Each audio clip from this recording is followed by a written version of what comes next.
Hey guys, welcome back to the channel. In case you haven't noticed, we're in Hanoi and it's bloody freezing. But we have some sad news. We have actually sold the bikes and we are going to be heading back to England in a few days. So the reason that we've stopped our trip, we got to Da Nang, we decided not to bike up for the rest of Vietnam.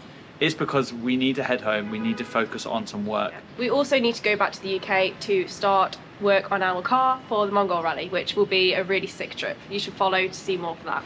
If we're allowed to get visas and travel insurance to go, because there's a lot of stuff going on in the world right now. So maybe it's on, maybe it's not. If it is, you'll see the videos in the future. But for now, let's go around Hanoi.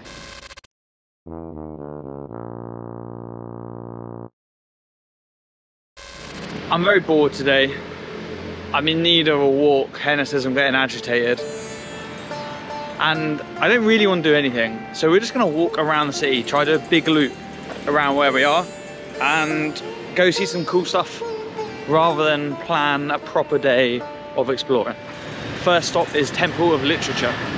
The Temple of Literature is a must-visit attraction for anyone interested in the Vietnamese history and culture.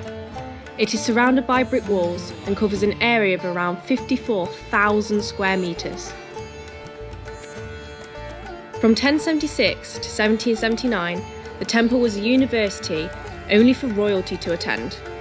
It was the first university in Vietnam. But today, it is visited by many students to pray for luck in studying, as well as being a popular tourist destination. So we're just exiting the Temple of Literature now. It was built nearly 1,000 years ago, which is pretty crazy, and it was built in dedication to the philosopher Confucius. So it was a pretty interesting place to look around, and for a price of 70,000, which is £2.10. about that, yeah. It's pretty amazing to come to. Definitely worth a visit, but if you're going to visit, make sure you read all of the stuff around so you know what's going on. Otherwise, it will just look like a bunch of buildings and be confusing. But now my random loop of Hanoi resumes, and I don't know where we're going. We're just doing a loop on the map.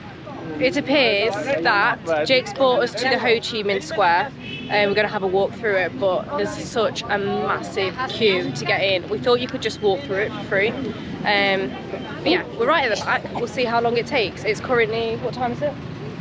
20 past 2. 20 past 2. This guy's out here with a f***ing food stand. Oh no, it's a walking stick. We just went through the security and they told us that our stand for the camera wasn't allowed.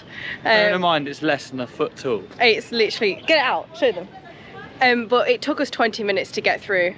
That's not allowed. It took us 20 minutes to get through. It didn't take as long as we actually expected. Apparently, the Ho Chi Minh president is in the temple here and he's perfectly embalmed and he's in like a glass coffin, so you can go and see his actual body preserved, which is a bit strange, but we're gonna go check it out. You can't film or video that, so we'll leave that up to your imagination.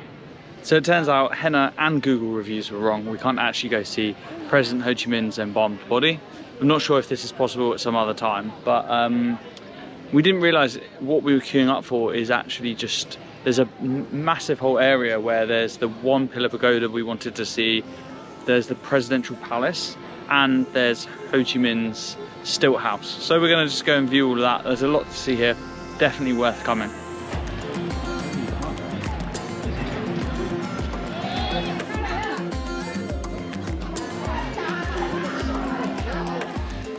As always, when we go anywhere with Henna, it just results in shopping. So, as always, I'm waiting.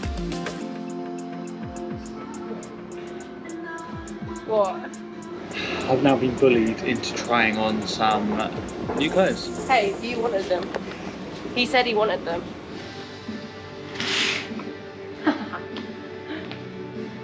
What do you think to these jeans? They're a bit big.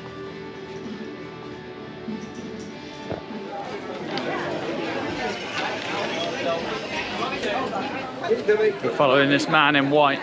He's going to take us to a coffee shop. As you can see, Train Street was pretty packed with tourists to see this spectacular sight. He eventually sat us down in one of the many cafes for a 30-minute wait until the next train. Thank you.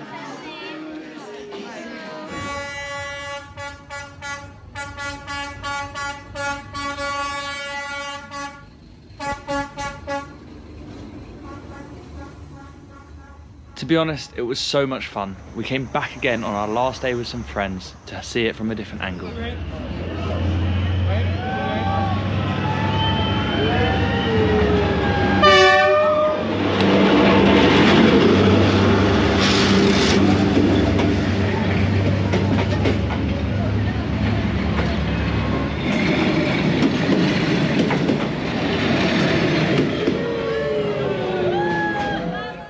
It's our last day in Asia, and of course everything goes wrong.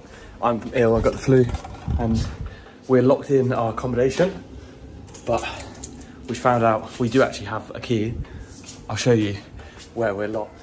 But we missed our flight. Well, we haven't missed our flight, but we missed our alarms for our flight. So we're super late. We're running for the flight, and then the door's locked. Hopefully we get there in time and get back to England.